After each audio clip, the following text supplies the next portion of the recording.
Welcome to the Houndsman XP podcast. I'm your host, Chris Powell, and I'm off the road. I've spent the last 3 weeks in New Mexico.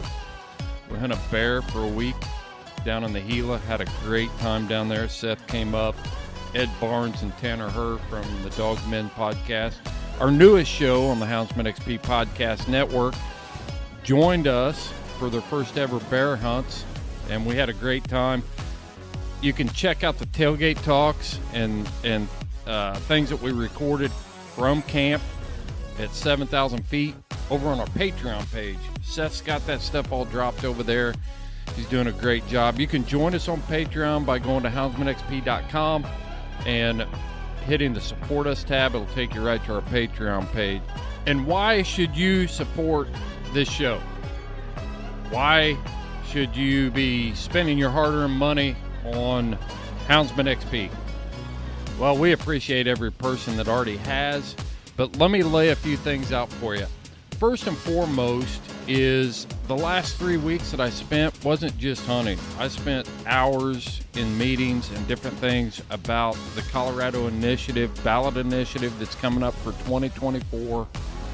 I was in contact with the Sportsmen's Alliance, C.R.W.M, that's Coloradans for Responsible Wildlife Management, Dan Gates, outfitters, professional outdoor enthusiasts out there, and we're coming up with a real plan on this thing. So your support helps us continue to bring that message to you.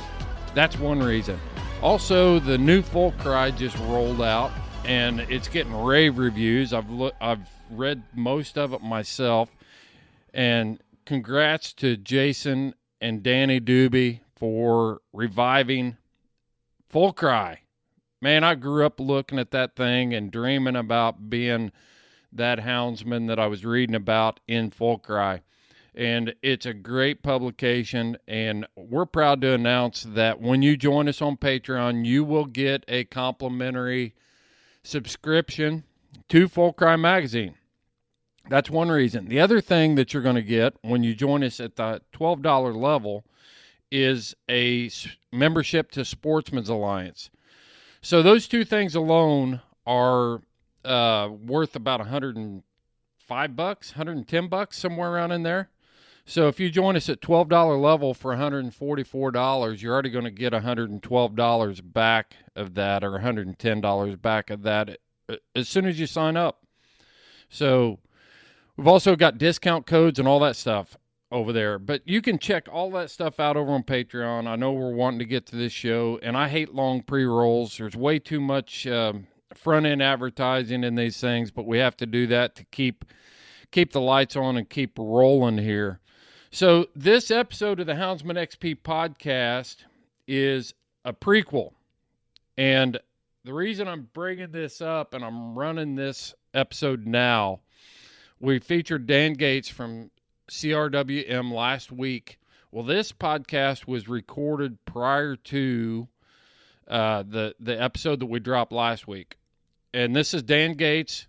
We're going to talk about what the C.R.W.M is. We're going to show you what a good job looks like for your hound organization and how we need to get involved and be supportive of that. So we're going to give you some background. I'm telling you right now, I'm going to drop I haven't decided where I'm going to drop it yet. Probably YouTube. Probably going to put it on our YouTube channel. But it's going to be a full-length video, and we're going to talk about what's going on in Colorado, what's happening in New Mexico, what's happening all across the country, and this constant fight that we have against the animal rights movement and the lunacy behind their philosophy on wildlife management. One of the things that I think we need to keep in mind, if you're a houndsman, this directly affects you, okay? It doesn't matter if you're turning a hound loose in Indiana or Colorado. This affects you because this is a typical example of how, these crazy people are hijacking responsible wildlife management. And a group that has basically had no investment in wildlife management for the last 150 years is gaining political traction and putting things on the ballot, and they're controlling our destiny. So let's put aside the mountain lion hunting deal. This is a direct attack on what wildlife management really is. I mean, that's what the problem is here, folks. They just chose mountain lions because we're an easy mark. We're unorganized, we're disjointed, and we really don't swing that big of a stick in the hunting community. So they were looking at us as chumps and somebody they could pick off. Well, I'm telling you that there's a lot of stuff going on, and we're standing up and we're saying, no, we're not. We're not chumps. We're not an easy mark. And if you're going to get it, it is going to come at a high price. All right, so I'll climb down off my soapbox. You guys really need to listen to what Dan Gates has to say. They've built a great organization out there. Dan has been doing this for 30 years. I wanted to give you some background on who C.R.W.M is, who Dan Gates is, and why conservation organizations all across the country are backing C.R.W.M and consider Dan Gates the tip of the spear in Colorado. If you're still listening to this pre-roll, then good for you. You're the people that we're talking to. We know that 90% of the people aren't going to do anything. But the 10% of you that will, that's awesome. Man, we need you because you know people that I don't know. You have influence with people that will never listen to this podcast. So I want to get right into this interview with Dan Gates and the C.R.W.M. Coloradans for Responsible Wildlife Management. And when you decide that you're going to get in this fight and you're going to donate money, time, resources, you're going to know who you're backing and the philosophies of why conservation organizations like C.R.W.M. are standing up to this radical leftist animal rights movement and how they are hijacking the things that we've paid for as hunters. We paid for this wildlife. We've asked to be taxed on this wildlife. And while we are more than happy to share it with everyone, we have paid the heftiest price for it. So here it is, folks. This is Dan Gates with C.R.W.M. This is a box shaker. Let's get the tailgate down. It's time to dump the box.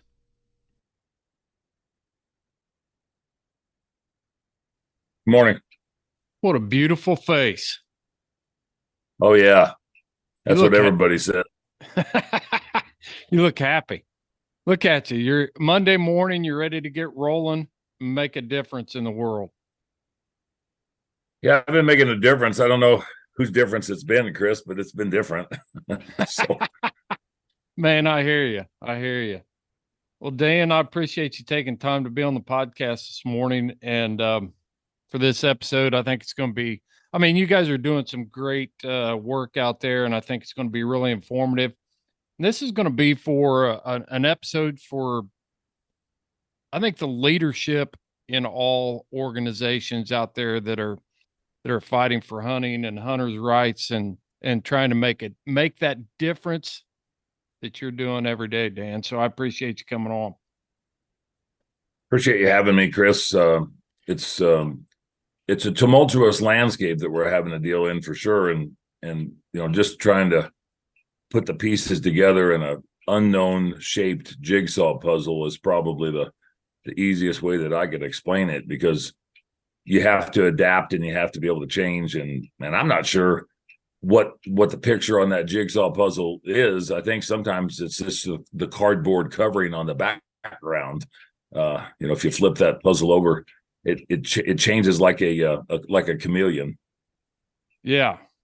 Well, Colorado, where you're operating, it's a scary place. It's a different place. It's one of the strangest places that I've sat back and watched go from a state that appears to, by all intents and purposes, it's a strong outdoor state. It's a strong hunting state. There's a strong heritage there. And yet it's a weird state because of the influence that the non-hunting public and the anti-hunting public can have on rules and policies there. Yeah. And everybody thinks that they have some valued stake in a piece of property, whether it's public or private. And if it's public, they want to make sure that you don't do what you should be able to do. And if it's private, they want to make sure that you don't do what you should be able to do. Exactly. And it's changed significantly over the course of the last 20 years or so, just because of the population growth. I mean, if you look at some of the stuff that we had to deal with back in the mid 90s on Initiative 10, which was the bear hunting ban with hounds and bait and spring hunting, and then subsequently in 1996 with the trapping constitutional amendment 14, we had 2.9 million people in the state roughly at that time, and we're approaching 6 million now. And that anti-hunting non-consumptive use mentality has taken over substantially. I mean, we've got twice as many people now as what we had then, and a lot of those people move in to the Front Range geographical areas within 25 miles east or west of I-25. And for anybody that's familiar with Colorado, I mean, it's just right along the Front Range. Mm-hmm. That's where 75% of the state's population is. And those people come here for outdoor avocational recreation, a lot of them. And if they don't come for that, they come for the technology industry that has increased, similar to the Silicon Valley out in California. And they come here for the beauty and the outside opportunities, but it's their idea of beauty and outside opportunities. And they don't come here for the values and traditions and the heritage, typically, of what Colorado was formulated on and what our natural resources and wildlife depend on. Yeah, some of the most hardcore hunters I know live in Colorado, and it's one of those things that really breaks my heart to see what you guys are having to go through out there. But I think there's a valuable lesson for the rest. Anybody that's listening to this podcast, there's a valuable lesson here. Everybody sits back and thinks it can't happen in your home state. It can't happen to you. And just like you said, in the last 20 years, we've seen doubling of the population. And I want to talk a little bit about, the presentation that was recently put on at the Outdoorsman Convention, Outdoorsman Days there in Florence, that was just absolutely intriguing to me. But before we get there, Dan, why don't you tell everybody who you are, who you represent, and give us a lowdown on the kind of work that you are doing in Colorado. Well, Chris, first of all, I appreciate the opportunity to talk with you. And while I'm not a celebrity, I've been hitting a fair amount of podcasts and radio shows and television shows and news broadcasts over the course of the last several years. So first and foremost, I'm a lifetime sportsman. I run and operate a wildlife control business and have for 37 years. Everything that we've done in our lives, my wife, my son, and myself, has been revolved around wildlife management. And some of that has to do with, translocation and habitat restoration and mitigation efforts without lethal control. But there's a fair amount of lethal control that goes into our business side of things. But when you translate that into the hunting side of it, there's a fair amount of lethal side on the hunting side. I mean, our objective is to pursue and harvest, even though a lot of us aren't successful at different levels. But I've been affiliated with the Colorado Trappers and Predator Hunters Association and have been the president of that for the last 10 years. And back in 2017, myself and a buddy of mine by the name of Chris Journey, we organized and started an organization called the Coloradans for Responsible Wildlife Management. We did that in 2017 with the goal of trying to provide some sort of connectivity at the Colorado State Legislature, which in 2018, we hired our first lobbyist. And now we've got 3 full-time lobbyists at the Capitol. In 2018 as well, Governor Jared Polis, an animal activist individual with his spouse, Marlon Reese, they took office. And I say they because Marlon is pretty much running the animal rights side of things. Right. They took office in 2018. So it was kind of the imperative times that we had to engage in And so we've increased our awareness on the landscape, our relevancy on the landscape. We're the only organization in the state of Colorado that provides lobbying representation at the Colorado State Capitol for sportsmen, women, and conservation efforts. Now, that might sound like that we're putting ourselves on a pedestal or something, but the all the acronym organizations that are out there, the RMEFs and the NWTFs and the MDFs, they're all part of a coalition that we built, which is called the Colorado Wildlife Conservation Project. They do the yeoman's work of habitat conservation and wildlife conservation. We don't do any of that from the CRWM acronym, the Coloradans for Responsible Wildlife Management. We do the fight, right? And trying to do that fight is a hurdle in itself, because you're trying to get to a point where individuals need to see value in what you're trying to produce and what you're trying to conduct and what task is at hand. And if they don't see that there's a fight necessary, it's hard to get them to understand why you're doing what you do, because we don't have a membership organization. We don't give away free knives and backpacks, and we don't have magazines and stuff that we do. And we do it off fundraising. We do it off contributions. And that gives us the opportunity to be able to provide that lobbying representation. On multiple other notes, I've been appointed by the last 3 governors in the state of Colorado to different boards and committees, along with different directors of our Colorado Parks and Wildlife. And I'm vice chair of this, or chair of that, or committee chair of something on different components.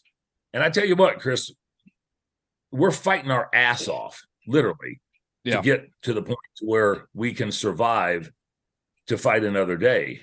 And the assault that Colorado sportsmen and women are under, that our habitat and our wildlife resources are under, is not only is it undeniable, it might be insurmountable.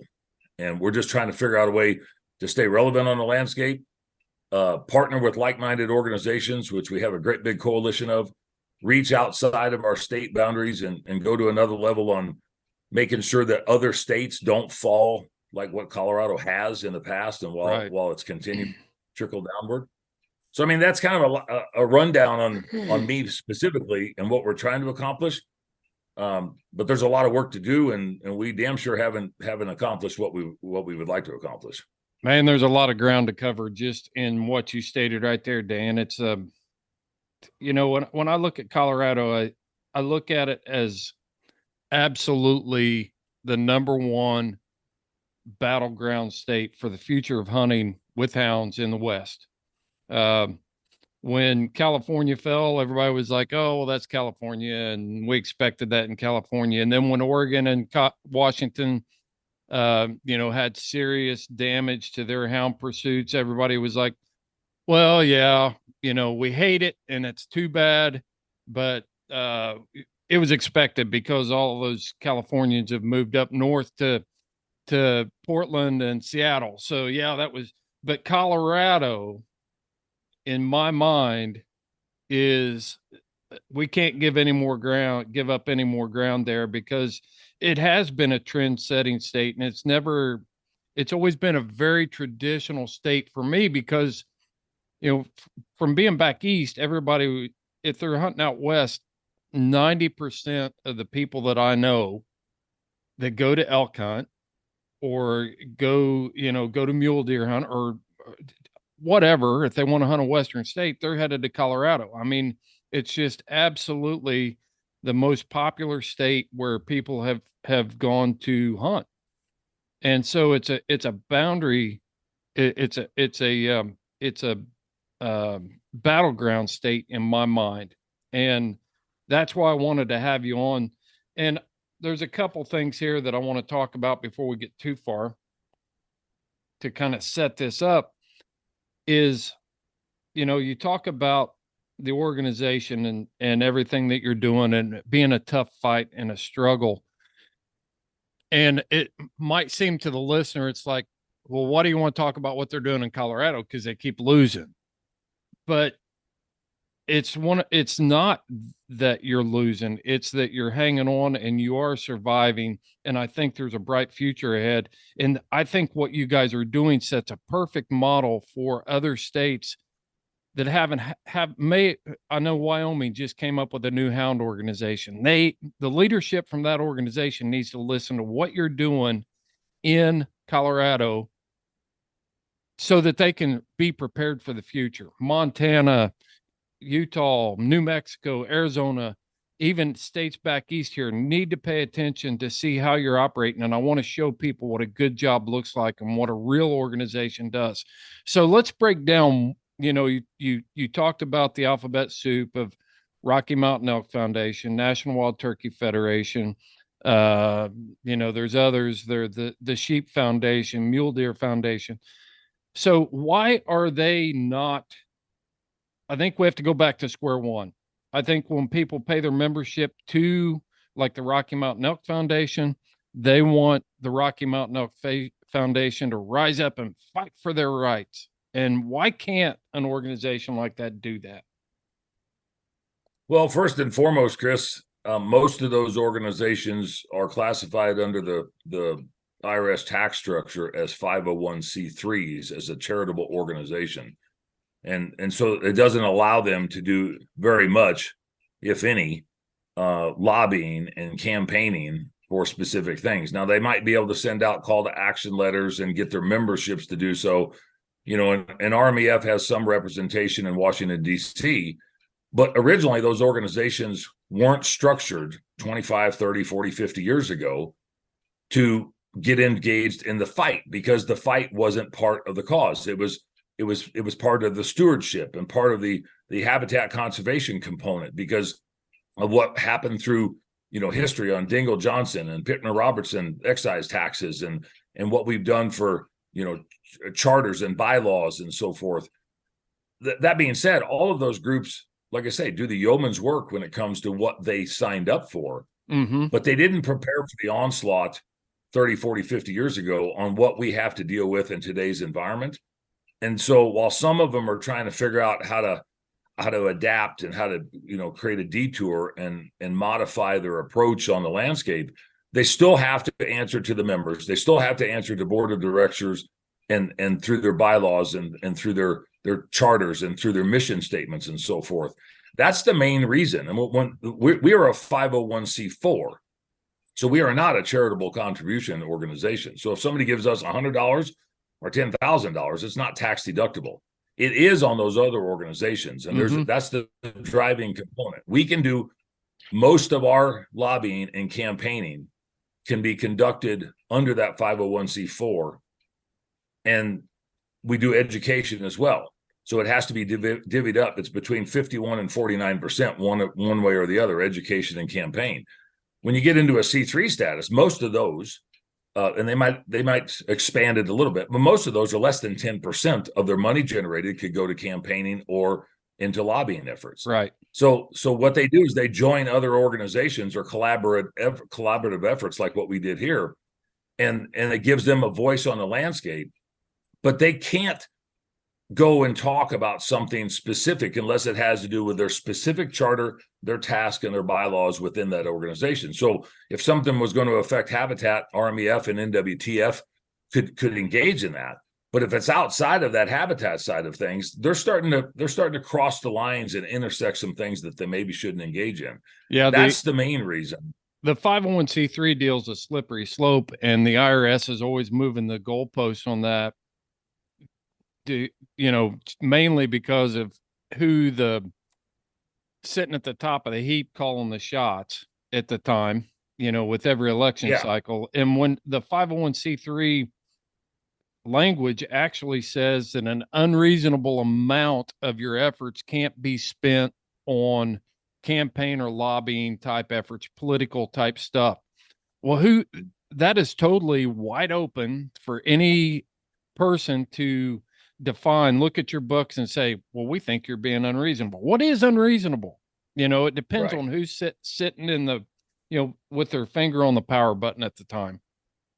Well, and that's why it's so important for all of us to be members of multiple associations. But I got to give a throw out to like Safari Club International. I mean, they have a C4 arm of their C3 institution, and they probably do more on the landscape as a whole than most other of those organizations. And I'm not here just to tote SCI, but they have offices in Washington, and then they actually have attorneys throughout the country that they work with or that are established under SCI to be able to do exactly what we're talking about. Most of those other organizations that we're referencing don't have that capability at this point in time because they haven't diversified enough to be able to do so under the tax code. And that's a big swamp land to dive into, but yeah, you start talking about taxes and different things like that, and I think people donate when they see the ability to get a tax break. But even when you get into the tax code, you've got to have a certain amount of charitable donation compared to your income for it to count, and you can't exceed this and you can't exceed that.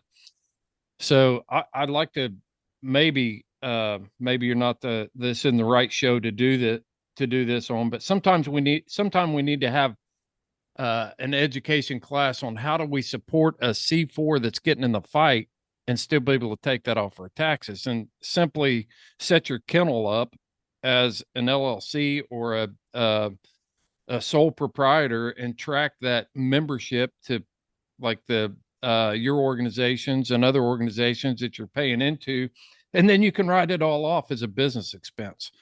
But that's a whole other podcast with an accountant. Let's talk about, and I'm not throwing anybody under the bus because there's no need to.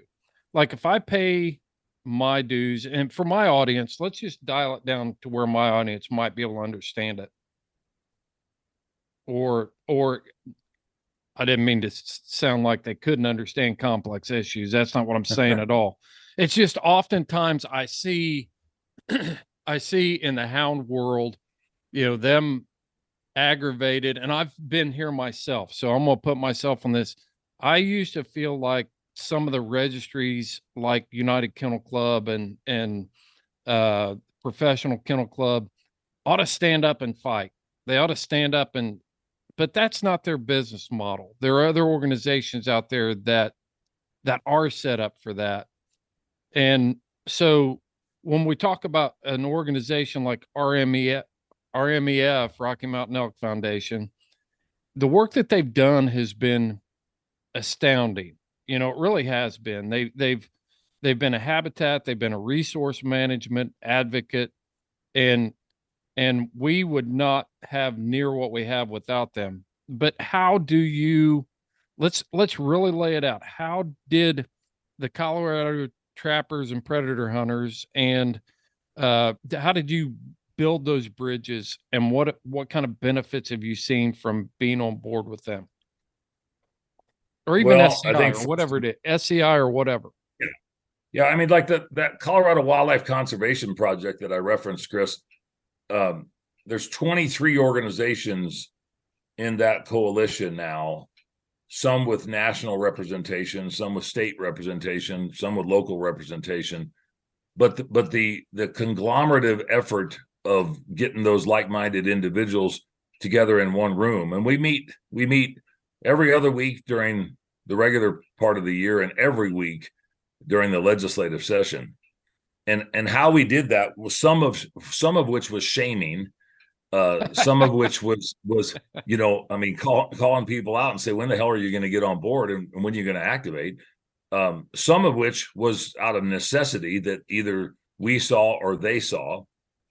Some of it was collective mindset, to where you realized that we are not each other's enemies. And more often than not, through the historical times that I've been alive anyway, bow hunters have been in opposition or odds with muzzleloading hunters, and houndsmen have been in odds with trappers and everybody. Upland hunters. Yeah, everybody's fighting for their territory. And I think one thing that I've done personally is, admonishing or belittling our rank and file is not the best tactic. However, if you get somebody aside after they speak in public, or they do a presentation for a wildlife commission, or they testify for the state legislature, they're there collectively with you guys. But the first thing that they do is they get up and they say, "I'm a bow hunter," right? And or I'm a houndsman, or I'm an elk hunter, and I don't want you to take this away, and this is the reason why.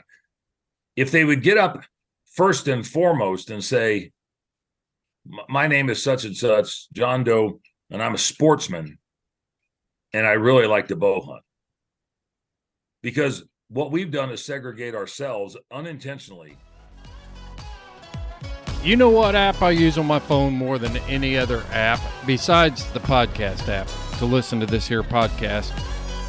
I use onX. onX Maps is the most comprehensive mapping system for hunters on the market today.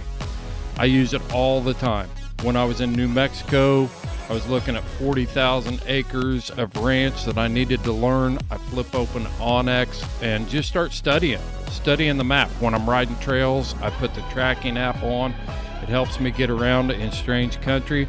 I could mark water sources, food sources, bear sign, just all kinds of options within onX.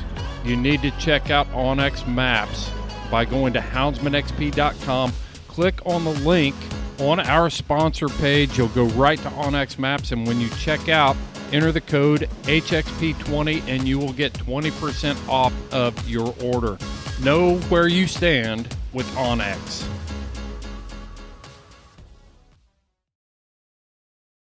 Hey folks, there's a few companies that I want to recognize before we get to the podcast, because they have already made a commitment to be directly involved and get behind this effort that's going on in Colorado to defeat the animal extremists out there and keep responsible, science-based wildlife management at the forefront for managing our wildlife that we as hunters have paid for. Those three companies, let me run through them. I might even mention four here. All right, so the first one is Freedom Hunters. I'm very proud to partner with Freedom Hunters and be the coordinator for outdoor adventures and hound adventures for Freedom Hunters. And it's easy to get involved. You send me an email and say, hey, I'd love to take America's veterans on a hound hunting adventure, and we'll get you hooked up. It can be as simple as a day in the field, rabbit hunting, lion hunting, whatever you're into, we can get a veteran to you, and you can show them why we love to do the things that we do and make a big difference in their life. The next company that I want to mention is Cajun Lights. I called LW on the way back from New Mexico, told him what was going on in Colorado, and he said, sign me up. I am in for whatever you need, and we're going to be doing a lot of cool stuff with Cajun Lights coming up to generate the much-needed funding for this multi-million-dollar fight that we're going to face in Colorado. If you're shopping, check out Cajun Lights. If you need a light, obviously they have those, but they've got all kinds of other dog supplies that you need as a houndsman. Everything from Garmin to kennel supplies. It's all on their website. They've got hunting attire, they've got coats, they've got vests. Just check them out, folks. You got to see how much stuff they offer, and they are supporting you. So shop with people that support you. The next organization is the Horses, Hounds, and Mules Sale. If you heard us talk about that, we dropped some podcasts. I didn't get to go, but Seth made it there. Did a lot of coverage on the Horses, Hounds, and Mules Trey Naramore, talked to him on the way back. We're working on some projects there, and they're going to help raise funds to fight this Initiative 91 in the state of Colorado. All right, who else am I missing? Oh, I know somebody. How about Dogs Are Treed? Kevin and Nancy Hall. You guys have seen them at your Western Field Trials. You've seen the tie-outs. We've done YouTube videos. We've done stuff on their hydration systems. Paws are protected. Top-of-the-line products for you as a houndsman, and they are more than happy to support us and you, houndsmen, in this fight in Colorado. So make sure you check them out, and you can find all of these organizations, companies, whatever you want to call them, on our website at houndsmanxp.com. Go to the sponsors page or partners page, and that link will take you right to their website. Support people that are supporting you. let's get back to the podcast. No different in my mind, and this is maybe a bad analogy to some, but a good analogy to others. I just came from a Rockies game yesterday, Colorado Rockies game, that we had a suite in for the Colorado Wildlife Council, and we had a few senators and commissioners and 60 different people in there from different organizations that we support and that we work with. And we are sportsmen, and we are Americans. And when people get up and turn around and say, I'm an African American or an Asian American or Latino American or whatever, I think it automatically creates a divide, just like what we've done on the sportsman side of things. If you talk to an animal activist, they say, I'm an animal activist. They don't give a crap what they're activating against. Yeah. They're not saying I'm a PETA supporter. I'm a HSUS supporter. They have learned that the enemy of my enemy is still my friend.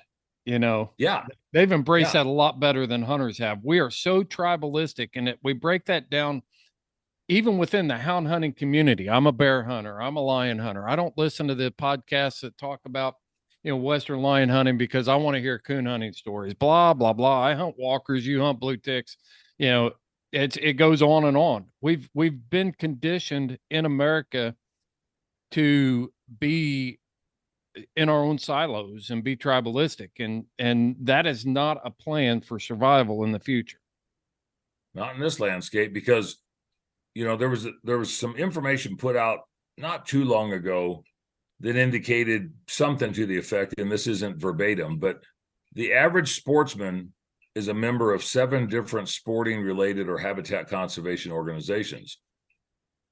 But we are outnumbered on the landscape about 20-1 when it comes to organizational representation from those anti-type hunting groups. But the kicker is those anti-hunting groups are pretty much members of 2 or 3 individual groups. So they dedicate more time and effort to 2 or 3 specific organizations. Now, some might be members of 5, and some might be members of 1. I can't tell you how many damn magazines I get a month and how many life memberships that I have. Right. But I get counted about 12 times or 13 times for every one of those when it's only really one of me. Mm-hmm. And our opposition gets counted about 10 times, but it's really only maybe 5 or 6 of them, but they outnumber us so substantially. We have to figure out a way to make sure that when I'm talking about a white-tailed deer hunter in Illinois, or a coon trapper in Indiana, or an alligator harvester in Florida, we're doing the same stuff. Mm-hmm.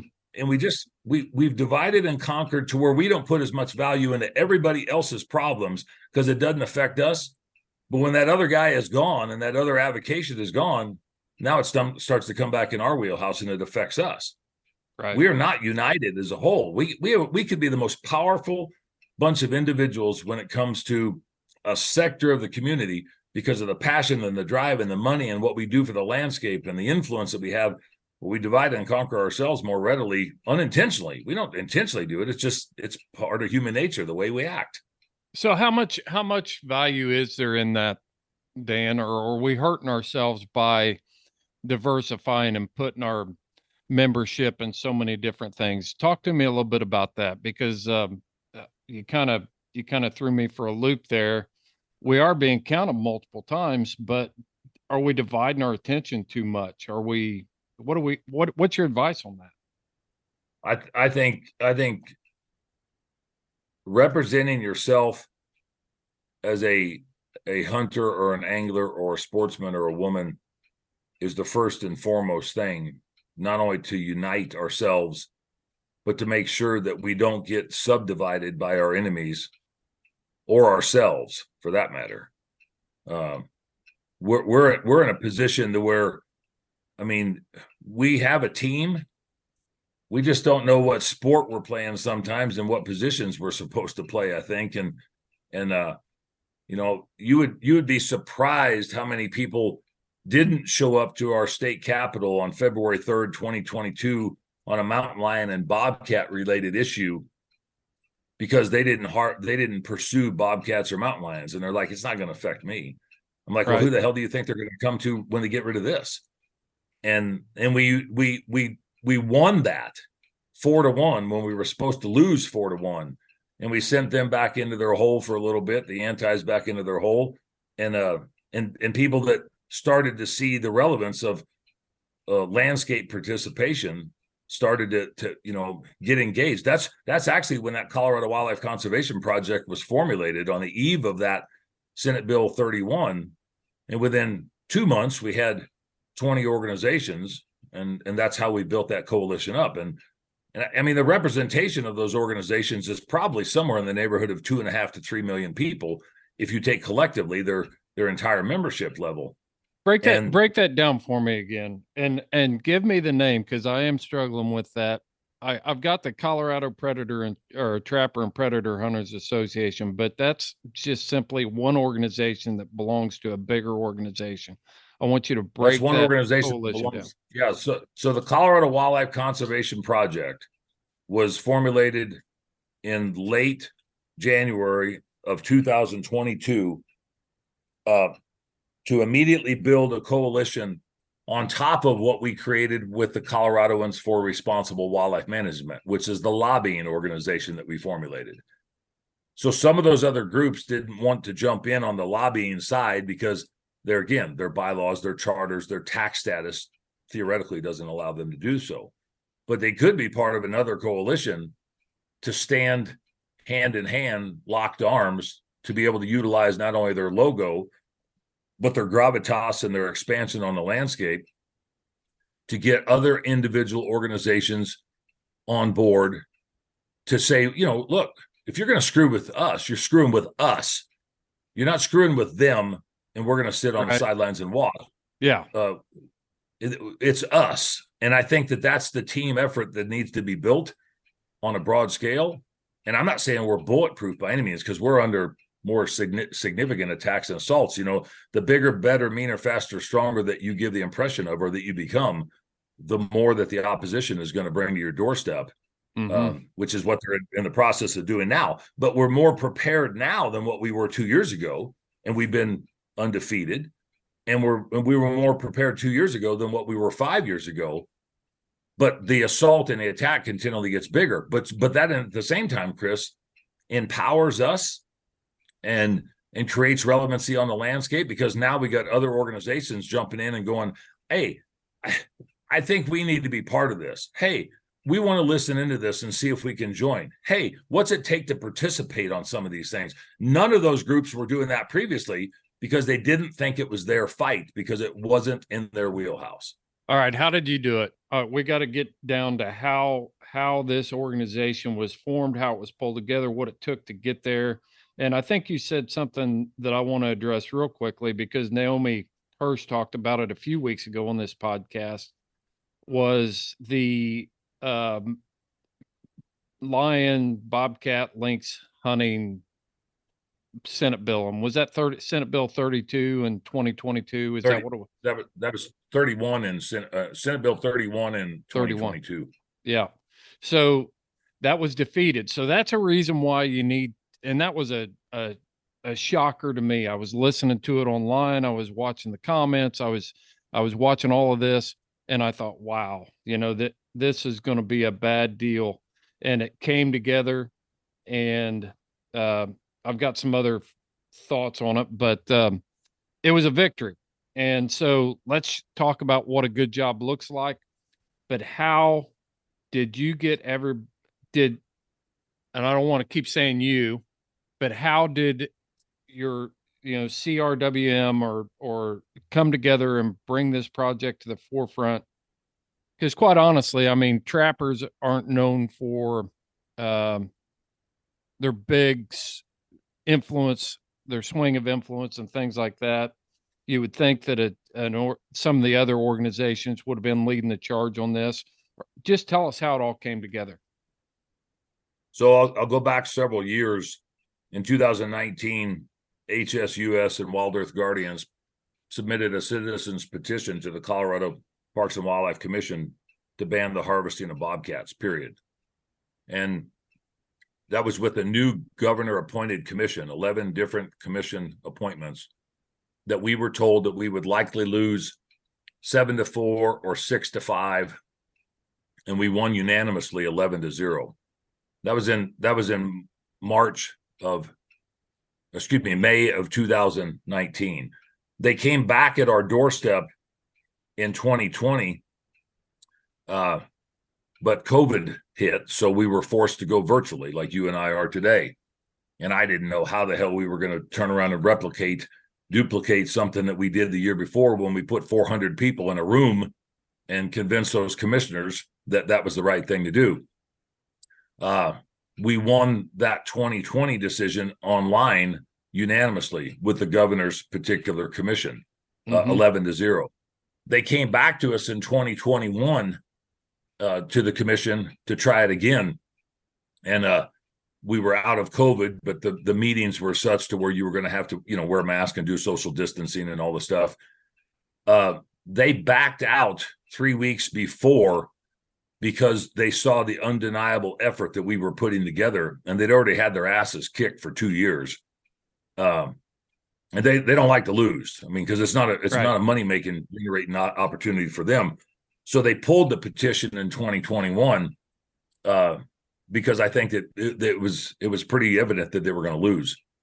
And one thing that's interesting about this whole scenario is they were losing not only with this governor's appointments, they were losing with the attorneys that were now commissioners that the governor appointed that used to be the attorneys for the Humane Society of the United States and Wild Earth Guardians. It was their attorneys that used to represent them in state and federal court, and they were still voting against them.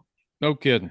So they went back to the drawing board, and then in January of 2022, they went to the state legislature. So the coalition that we had built in 19, 20, and 21 was more of a ragtag coalition underneath of the umbrella of the Coloradans for Responsible Wildlife Management. And when we did sign-on letters and stuff, we would get logos from different organizations, all of those other organizations that eventually became the other organization, the Colorado Wildlife Conservation Project. So we were kind of the umbrella. We were getting everybody's logos. We were doing sign-on letters. We had coordinated testimony and input. 2022 came along, and we didn't know what we were going to be able to do that was be relevant enough at the state capitol. It's a different landscape going from a commission to the capitol, right? And it's going to be a different landscape from the capitol to a ballot initiative. But we put 355 people at the capitol in February of 2022, still under COVID restrictions about social distancing and so forth. And it wasn't a guilt trip. It was countless hours on the phone and driving around the state and talking to individual organization leaders and saying, now's the time. If you think that what we did before was enough, you're mistaken. And we need not only your people, but we need your people's people. And if it's not all of them, we need some of them. And if it's not the key players, we need representatives of those organizations. Well, I'll tell you what, Chris, you're a houndsman. Houndsmen like snow. Right. And on the eve of February 3rd, it was 4 below zero in Denver, and it snowed about 18 inches most places around the state. Great big giant blizzard hit. And I had the houndsmen all across the state calling me that we had connected with going, hey, Gates, sorry, but we're not coming. It snowed, and, we're going lion hunting. And I'm thinking, well, you dirty bastards. If you're going to turn around and sacrifice the opportunity to fight for what you're going out to engage in, are you really caring enough to be able to turn around and engage in the fight? And so without those other organizations at that point in time, there was a lot of houndsmen that showed up, but there was a hell of a lot that said they were going to and bring other people and come in numbers that they didn't because it snowed. I saw the resiliency of the people that care, and I saw the lack of care for the people that didn't show up. And I tell you what, that old adage that, 10% of the people do 90% of the work cannot be any truer when you go to the commission meeting or a legislative hearing, because that's out of most people's wheelhouse, and they don't want to engage in it. They're not comfortable. Whether they go to testify or not, they need to go to support. But each and every one of those organizations for the Colorado Wildlife Conservation Project bellied up to the bar, sent their people, sent their representatives, and the ones that couldn't make it still zoomed in to the legislative hearing to be able to testify. Right. And if you saw that yourself and you saw the remarkable output that we accumulated and the testimony that happened, we had people come from around the country still. We had people fly in during the blizzard. When we need that, whether it's in Indiana or Minnesota or Montana or Oregon, Washington or Colorado, everybody needs to drop what they're doing and pick themselves up by their bootstraps and drive or write a letter or fly or get a van load of people or whatever you need to do, because the antis show up in force no matter what. We have to figure out a way to make sure. Go ahead. What kind of numbers are we talking about? When you say that Houndsman started calling in and saying, "Hey man, it snowed last night and I've got the opportunity to catch a lion." What do you think that did for your presence there at the state capitol? I mean, well, we ended up with 300. Probably cut it in knocked it off by 2/3. No kidding. It was yeah. I mean, we had confirmation of legitimate confirmation, 800 to 900 individuals from around the state that said we will be there. My friend and I, my uncle and I, my next door neighbor and I, my outfitter buddy and I, my game warden and I, we will be there. And we ended up with 355. And it got to the point to where I would see somebody's number come up on my phone. I wouldn't even answer it because I didn't want to be pissed and turn around and chew somebody's ass. and the most debilitating part of that whole process was the day and a half before, all the way up to the morning of, when either the text messages, the emails, or the phone calls came in, and overwhelmingly, it was individuals that were more concerned about one day of hunting than trying to save hunting overall. Now, the bad part about this is, Chris, we won 4-1. I was just getting ready to say that. Go ahead. Yeah, we won 4-1. But the 60% of the people that said that they were going to be there, and I haven't talked to every single one of them, but a lot of them have said, well, I'm glad I didn't need to be there. The hell you didn't need to be there. Just because we won then with the showing that we did doesn't mean that we're not going to have to do that again. And if we'd have had 2 or 3 times as many people there to start with, maybe it would have showed such optimal force that our opposition would think twice. They think that they lost by the skin of their chin because it was still 4-1. Yeah. We overwhelmed them at the Capitol with 355 people. Think what we'd have done with 1,000. I was just getting ready to say that. You have that kind of show of force to show up, especially in the weather conditions you had. And houndsmen aren't scared of snow. I was scared of snow. I was flying in there. But I thought, man, I'm going to get stranded in Kansas City or someplace like that. And because we leaned into it heavy when you guys were in the middle of that fight, we leaned into it heavy. I contacted a lot of different people and made them aware of what was going on. And we did podcasts about it and things like that. But I was planning to come, and you had that same thing. And it's like, well, what am I going to do now? But yeah, I can also, Chris, you're like 15 hours away by car. I'm talking to guys that were 2 or 3 hours away by car. Well, I was just getting ready to say that if I had but I would also think that, if I had an epic mountain lion hunt planned, I drove through a damn blizzard to get to the Swan Valley one time, so I'm throwing myself under the bus here, but it's also a deal. There's no buts about it. I didn't show up, but the thing, I like what you said. You put 1,000 people on the steps of the Capitol and you lock up traffic downtown. You've got to make it inconvenient and a headache for the legislators inside that hall and the committee members inside that hall, because they got to look for overflow. Yep. They've got to look for overflow rooms because they can't have people standing outside when it's -4. They don't want the liability. They've got security issues. They've got parking issues. They've got all these other things that are going on. And now all of a sudden they're like, man, we don't want to go through that shit show again. So the next time this comes across our desk, we're going to say, not today. We can't do this again. Yep. We're still reeling from 2022. But now we're looking at this thing rearing its ugly head again. we're looking at it rearing its ugly head, and on the coattails or the heels of our victory, we were shut down substantially just as everybody else was because of COVID. I mean, you can only do a certain amount. So much of this became a Zoom component. You and I probably wouldn't be doing the same type of thing if we hadn't had COVID. I mean, it would have been, some other format. Yeah. But we, for quite some time, we've been running and utilizing the opportunity for the Congressional Sportsmen's Foundation Sportsmen's Legislative Caucus at the Capitol. And I help MC the monthly meetings for that caucus with our representatives in the state legislature, both in the House and the Senate, and both on the Republican Democratic side.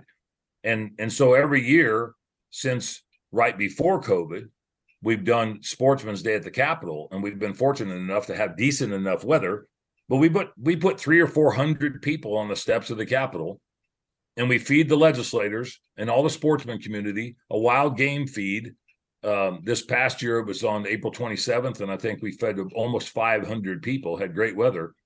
But we're building relevancy with all of these other organizations to be able to do that at the Capitol. We also do a legislative reception. The first 2 weeks of the legislative session, we do a legislative reception, and we feed wild game and have this interconnectivity with legislators that are so inclined that want to pay attention and participate in the caucus. This last year, in January this year, we had 34 of the 100 Colorado legislators at that reception. We have the largest attended caucus in the Capitol. All that being said is fantastic compared to what we used to be, but it puts a crosshair on our back and a red dot on our front because of this administration and because of the way Colorado has changed.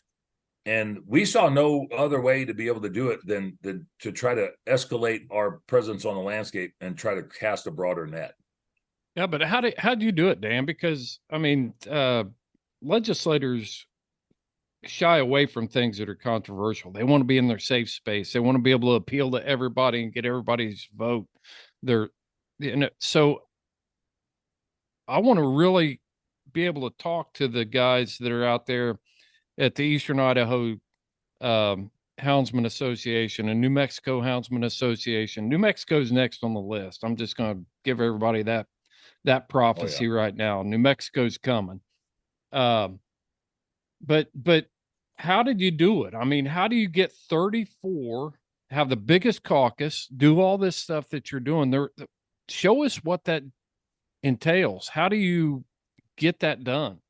Because I know there's people sitting out there that are like, we couldn't even get, 20 people to come to our last association meeting. So how do they pull all this together?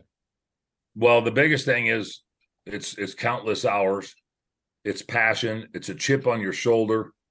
I think it's pride, and it's building relationships. And that's not only amongst your own organizations, but that's actually extending an arm and an olive branch to like-minded individuals that come off the landscape that represent your particular state. When legislators, get elected, for the most part, they are ignorant on the landscape when it comes to wildlife, natural resources, unless they come from that background. And I would like to say that, Colorado is a complete blue state. Every elected office we have in this state is blue. There is no red. There's no pink. There's no purple. If you went to buy us as a crayon box, you'd get, 128 colors of different shades of blue. Right. And so we are outnumbered in the House 49-16. We are outnumbered in the Senate 23-12. And we still get bipartisan support on some things, not all, depending on political aspirations and so forth. But we still get bipartisan support. And that happens by walking up to somebody or having legitimate full-time representation from a lobbying perspective at the Capitol, which we do. We've got those 3 lobbyists. And then making sure that there are representatives of our organizations are part of that conversation, that those legislators feel that we can be an added bonus or a resource on things that they're not familiar with. Now, they might reach out to us or we might have to reach out to them, but they know that we're a legitimate resource and we're talking about the cause, not about my wants, wishes, and desires. The cause is the North American model of wildlife conservation.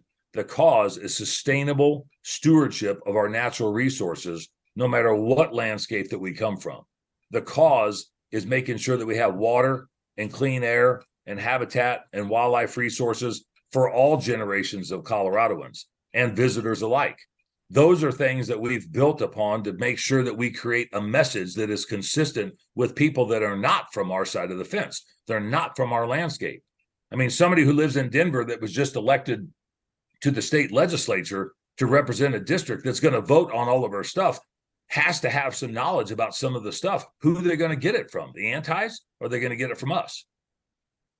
All right. So I keep trying to boil this down and boil it down. So what you're saying is that to be effective, then you have to have your messaging down in a way that is undeniably valid and can be supported on a wide base. So when you, instead of a hound organization approaching an issue like, we want more opportunities to run our hounds, or we want to keep the opportunity to run our hound, you are approaching this problem as, hey, this is the North American model for wildlife conservation. The very first precept is wildlife is a public trust. So it goes for everybody. If you want to come to Colorado to look at buffalo or elk laying in Estes Park, this satisfies that. And tourism's a huge deal in Colorado. If you want to hunt, this satisfies that. If you want to be a wildlife photographer, we can check that box off. Everything we are doing is for the greater good of wildlife because it's science-based and it is a valid, proven model for sustainable wildlife for all users into the future. So instead of us looking at, oh, I want to trap more, I want to elk hunt more, I want to be able to deer hunt more, I want more land for me, I want to be able to run my hound more days for me. You're saying your messaging is, we're doing this for everyone, for wildlife, and that's why you need to be involved. Exactly. Mr. Legislator. Yeah, Mr. Legislator, which then in turn reflects back to their interactions on the landscape with their constituents. When their constituents come in pro or con of something, for or against something, the legislator has to be educated enough about that. And I don't care whether you're talking about roads and bridges, healthcare, abortion, gun rights, drug, schools, wildlife. They're not experts on everything. They're just elected officials like you and I. Yeah. And for them to understand the important things that affect everybody from a management perspective. The North American model is something that we can champion. Now our adversaries are trying to take it away. They're trying to, subdivide it. They're trying to just knock it off the map. But when you give a fact-driven list of issues that legislators can investigate for themselves, there's countless examples of the North American model. Because why? Every state has some sort of a game and fish agency or a wildlife natural resource agency. Yeah. That's part of the success. When you explain Pittman Robertson and Dingell Johnson, and you explain federal tax excises, and you explain where license fees go and what happens, they start to understand. You know how many legislators I've talked to in the last 10 years, Chris, that did not understand that license fees paid for Colorado Parks and Wildlife, or it used to be the Division of Wildlife. Why? Right. Because they were just elected in the last year or two. They didn't even know there was a sportsman's caucus. They didn't even know that we were doing that. Hunters and poachers were the same in their mind. Exactly. In the same sentence. They didn't know. They're no different than talking to the UPS guy, and no disrespect to UPS guys, or the florist, or UPS the Uber guy's driver. my favorite guy that drives my driveway. Yeah, I mean, there's people that don't know, and the reason they don't know is because they don't know. It's not because they're stupid; it's they're ignorant on the subject matter. And to that point, a significant amount of our sportsmen are ignorant on the subject matter. They reference the North American model. Ask them to give you 3 of the 7 tenets of the model, and I'd be damn surprised if they could do so. Ask them to tell you who they voted for in the last election and who their senator, their state representative, or their county commissioner is. If they can't do any of that stuff, they don't know what the model is. How do they argue on behalf of anything that we're trying to advocate for? Exactly. The Sportsman's Alliance has been dropping, going state by state and dropping how many hunters a state has, how many dollars they generate. They're doing that impresses me that they're willing to put that time and effort to dig deep and find that information and then get that message out there. And the reason I think it's valuable is it helps us build that narrative to be able to talk to legislators. And it's blown people away when I've taken the information that the Sportsman's Alliance has put out the last year and presented that to people that didn't understand hunting or the funding for wildlife or anything like that. They're like, are you serious? That much money? They don't, it's so anytime that we can do that, and we know that dollar signs get the attention of politicians and bureaucrats. So it's our job. It's our job as a hunter to be able to talk about these things in a way that helps our cause. And it's imperative. I know there's tons of people out there that are, shaking their fists and beating the wind with their fists because they think they're not getting anywhere in our hound hunting community that are in leadership positions. But how much of an advantage would it be for them to step back and look at their messaging and the real cause, and maybe go through and do a tune-up on what they're doing? Well, I mentioned it earlier in this conversation, and it's a big difference when you're talking about a wildlife commission citizens petition and then stepping up to a legislative effort and then working into a ballot initiative, whether it's a state ballot initiative or a city or municipality ballot initiative, which Denver is getting ready to face this November on a fur ban that would ban the sellability of any fur product, including fly tying stuff, tide flies, beaver felt hats, you name it. I mean, so there's a big difference. And I think Sportsman's Alliance, Howl for Wildlife, that has come up in the last 2 years over out of California, they all have a particular vested interest in the fight. And they all have their technique and their mannerisms and their task at hand of what they're trying to accomplish. The problem is that when you get into a legislative side of things, for the most part, every state has similarities, but there's differences as well. And so there's specific practices that you can or can't do, or that you should or shouldn't do, or in the example of Colorado, that legislators find that is not a resonating message for them to consider. I'm finding out that, for instance, the call to action letters that you see every organization kick out now, they want to barrage everybody's email box, their inbox with opposition letters and so forth. I just be frank with you. I sat in a suite booth yesterday at the Rockies game with a couple senators and good friends with them. They'll tell you, when I get 4,000 to 6,000 emails a day, and it's on 55 or 60 different subject matters, you think I got time to sit and read all that stuff? I look at it. I look at the subject line, or my aide or my intern does it, right? And they recognize it and they click it, and that's. I mean, it goes into a yes or a no box, yes or a no box, yes or no box. But they're not reading all of that stuff. What they want is this sympathetic and empathetic handwritten, "This affects me, Senator, because I am such and such." Now, what I will tell you, it's becoming more and more deaf on their ears, that when they start hearing things from Belize and Argentina and New Jersey and Florida and Minnesota and California, they're talking about their constituents. They're not talking about these people in these other states or other countries. And so while it looks like it's a force to be reckoned with, I'm seeing more and more legislators not find that to be as relevant to their decision-making process.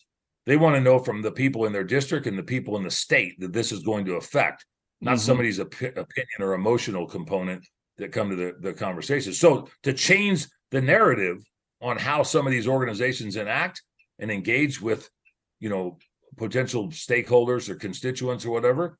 I think we have to figure out a way to be more bullet pointed, more concise, and be able to put those outreaches, missile-like outreaches, to either geographical areas within the state or within the state boundaries as a whole, or we're going to lose ground, because the opposition has figured out a way to do that, and they're doing it more directly and concisely. And that's where I see that we're not going to be able to keep up at this level if we don't adapt and modify pretty damn quick. Yeah. Well, I've certainly been one of those people that sent letters. I've, sent emails and different things to Colorado, to Montana, to New Mexico, Arizona. And at some point you got to I've sat there and I've thought, okay, do they just think I'm a bot, that's pumping this stuff out? It's a scary time ahead with artificial intelligence on the horizon and AI and being able to generate this sort of stuff. But at the same time, we've got to be able to stay involved. So what would be your advice for somebody like me in Indiana that, cares about what's happening in Colorado? I understand that your legislator that you vote for that represents you is going to look at your interests, not mine, because I'm from Indiana and not Colorado. But how can I stay involved or continue to be involved in these sort of things? So I guess first and foremost, I would recommend, we all want to engage and get our opinions out at different levels. And while I might be concerned with what happens in Pennsylvania or Ohio, I've never hunted there, so I don't have any experience to be able to, represent myself in that capacity. But there's a lot of people that have in Colorado or Montana or Wyoming or Utah, and vice versa. There's a lot of people here that go back and hunt the eastern states as well. I would ask people either from Sportsman's Alliance or Congressional Sportsman's Foundation or any one of the other groups to do some sort of a tutorial outreach to their membership and say, this is my opinion, Chris, the best way that you can engage in these confrontational opportunities, if that's what you want to call them, would be to find out, first and foremost, what county you go recreate in that state, or what district you represent when you go there. You'll say you go to Vail, and that's, you hunt Game Management Unit 481. You're concerned what's going on in Colorado as a whole, but figure out, where you hunt or where you've hunted or where you want to hunt. And you find out who that senator and that representative is that is in there. It's not a big of a task. All you do is look it up anymore. I mean, hell, I could find anything out about you, let alone my damn senator. And find out who that person is. And then when something comes up, you can already have something lined up that you know who the people are. And you say, dear Senator Will in Senate District 5, while I am not a resident of the state of Colorado, I recreate there. I own a cabin there. My relatives live there, and I go visit them, or I hunt there, and I have for 25 years. And if you do that, and if we did that, I guarantee the antis aren't doing that. Right. Why? Because they don't engage in any of those activities, and nobody's trying to take their crap away when they go to some other state because they don't kill anything. Nobody's going to try to turn around and take Disneyland away or right. The SeaWorld or anything. So if we did that, knowing full well, and I'd like to get into it real briefly, but knowing full well, when you have ballot initiatives that come up or legislative issues that come up, you write the legislator in the area that you go recreate or that you go travel to or that you have a residence in or you got relatives in, and reference your engagement and your connectivity to the state. I visit, I spend my money, I will continue to come if the state allows me to do so. If it doesn't, I'll be forced to look other places. My relatives depend on this. My relatives engage in this avocational activity, and give them an idea of some sort of personal value that you have, as opposed to, I don't want you to take this away, but I've never been there to turn around and utilize any of it. Yeah. And I don't plan to either, but it's wrong. And I don't plan to. I saw on Facebook that they needed help. So Yeah. I mean, put some connectivity, because I will tell you, excuse me, that 10 of those letters from non-residents would resonate and compute to 1,000 or 1,500 or 2,000 or 2,500 of those push your damn email button letters that they get hundreds of every single day. Right. Yep. That's sure. building an armament. Well, Dan, I don't want to cut anything short with you, but I know you are a busy guy. So I just want to take a couple minutes here. I would like to hear, give you the mic and let you speak to the leadership of our hound organizations in our hound hunting community, and give them maybe the top 3 things that they can start doing right now to be more effective as an organization leader for their membership, and how to gain that influence. What are some top bullet points you can give them?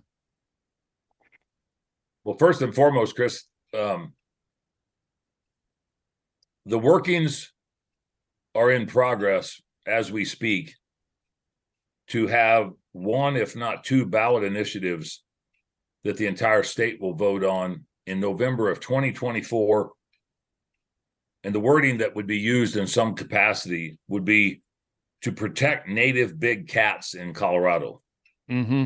And that is a complete ban on the harvest of mountain lions and bobcats, and as they put in their language, lynx, which are endangered and federally and state protected. Right.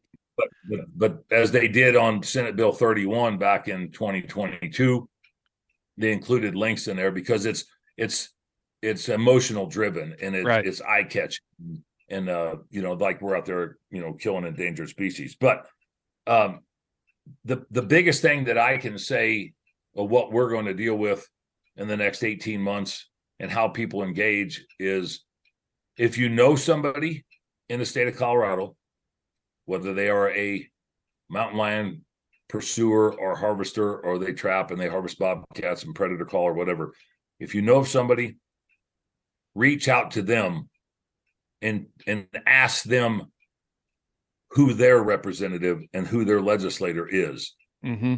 Don't do it 2 months before the general election in November. We need sufficient input to build up through this next legislative session, which starts the first week of January and goes through the second week of May. Now, the legislators are not going to probably be able to pull anything off as far as the ballot is concerned, but the legislators have to know about the concerns of people referencing this particular initiative that would essentially juggernaut the antis into a snowball effect around the country. It's not about Colorado. The first step is Colorado. Yes. They've already done California, Washington, and Oregon. Yes. What we've got to deal with in Colorado, they're using this as a sounding board and a launching pad.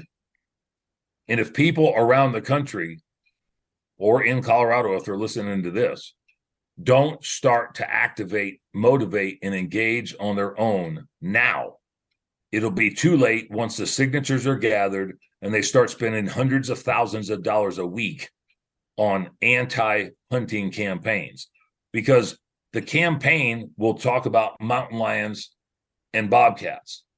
But I can tell you that we will not be any way, shape, or form able to defend just mountain lions and bobcats. It's an assault on every single level. It's everything that we do at every single level.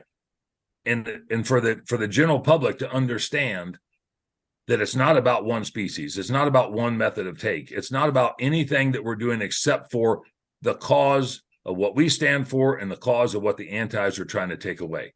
The North American model of wildlife conservation is under assault.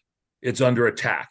It doesn't matter whether you use a hound, Chris, or you use a beagle, or you use a lab for waterfowl, or you turn around and want to utilize decoy dogs for coyotes.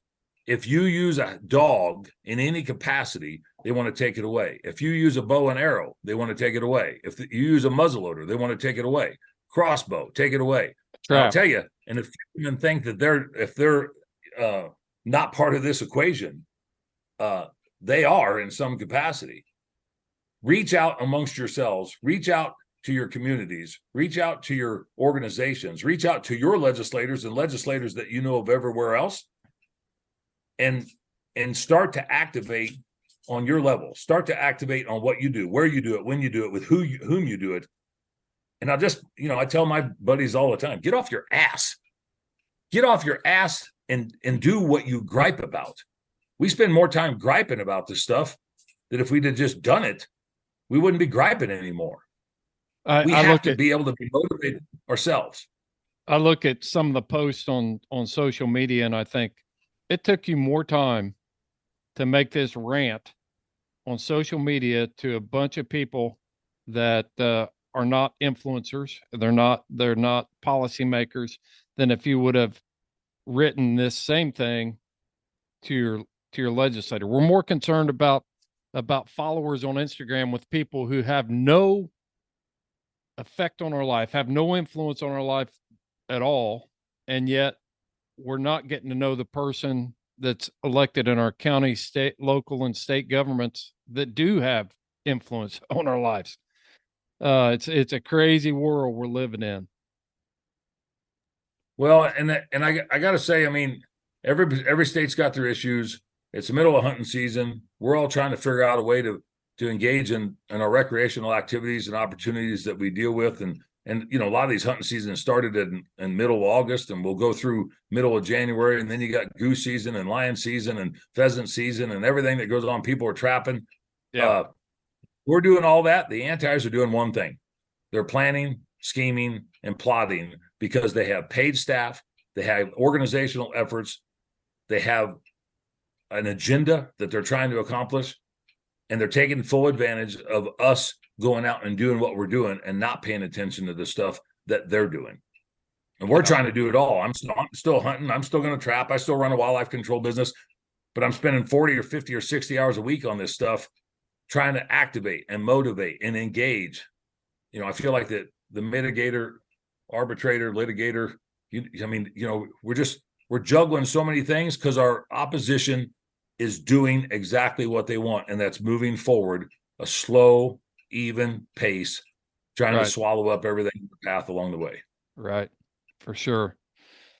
Well, Dan, I appreciate your time, man. I'd really like to have you come back on the podcast. Tell people how they can get involved with the Coloradans for responsible wildlife management, and how they can support your cause and what they can do to help you along here. Because 2024 is going to be an absolute shit show on all levels.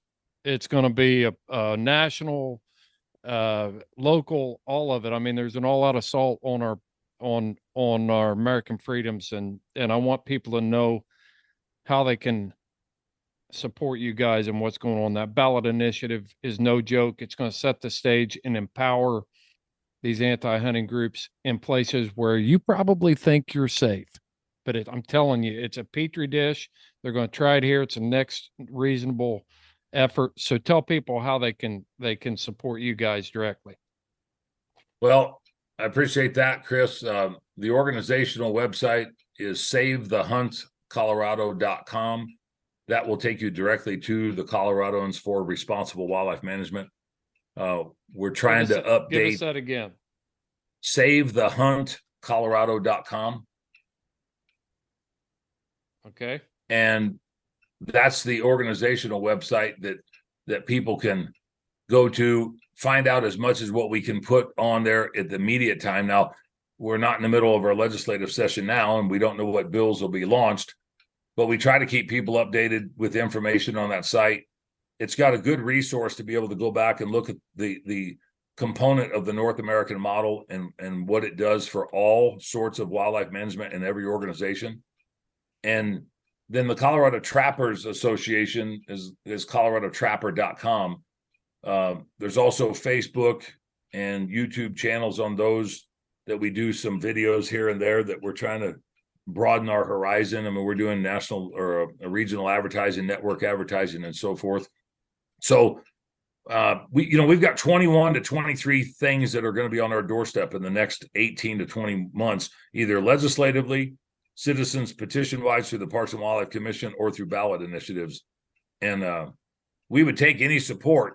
But even if we didn't get it here, Chris, I would plea with anybody who's listening to this to support their local organizations, to support their national organizations, and that's much more than sending a $35 check in. And we all don't have thousands of dollars. We can do that regularly, but that's more than doing that, and that means talking to your buddy or your uncle, your UPS driver or whoever, and start to build a concept, because they sure talk about where they're going to go hunting. They sure talk about what they hunted. How about talk about how to save hunting and save what we advocate for? And if we do that, I think you can start a movement nationwide, Chris, that other organizations would see things that what we're successful on here in Colorado, but we're up against the wall like a redneck mother here. I tell you what, we are in a position of what other states aren't having to deal with. Yeah, at as broad a level, even though it's coming, man.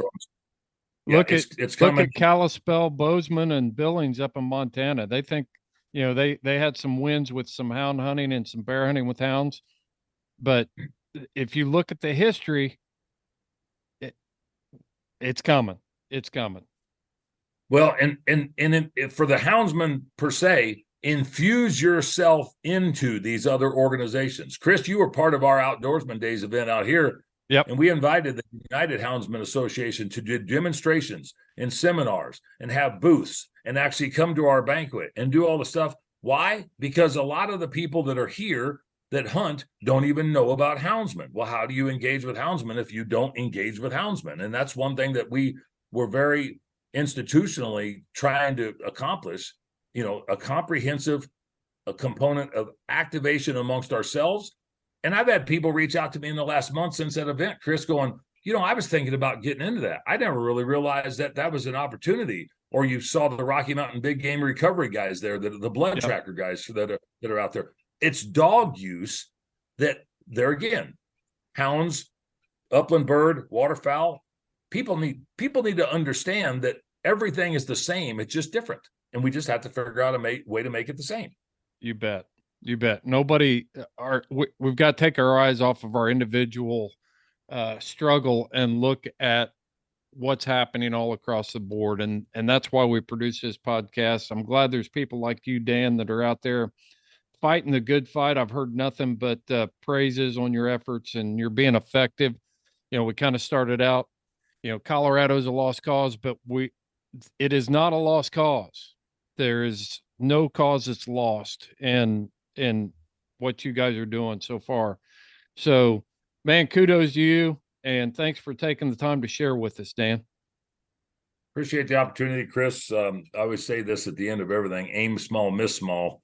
But keep me in the loop of what we need to do to help out, and anybody's more than welcome to contact us for their own personal stuff, the association stuff, or if they're coming out to this neck of the woods, we can try to help them out as well. You bet. You bet. All right.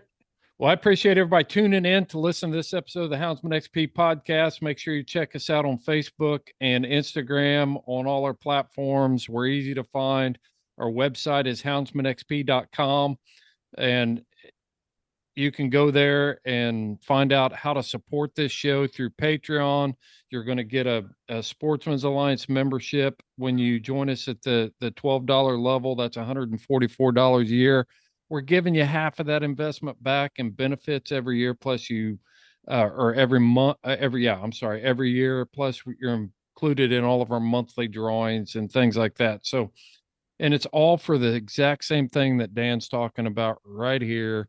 It's putting our money where our mouth is. It's putting our efforts out there and driving our stake in the sand to say enough is enough. We got to come off the mountain, folks. We got to get involved in this fight. It's not going to go away. And we can't have 10% of the population doing the work for all of us. And I think at some point we have to ask ourselves, how long am I going to be a freeloader? And just take advantage of people who are willing to put in the work and do the heavy lifting for us so that I can get one more day of hunting. What's it going to take? Thanks for tuning in to the Houndsman XP podcast. This is Fair Chase.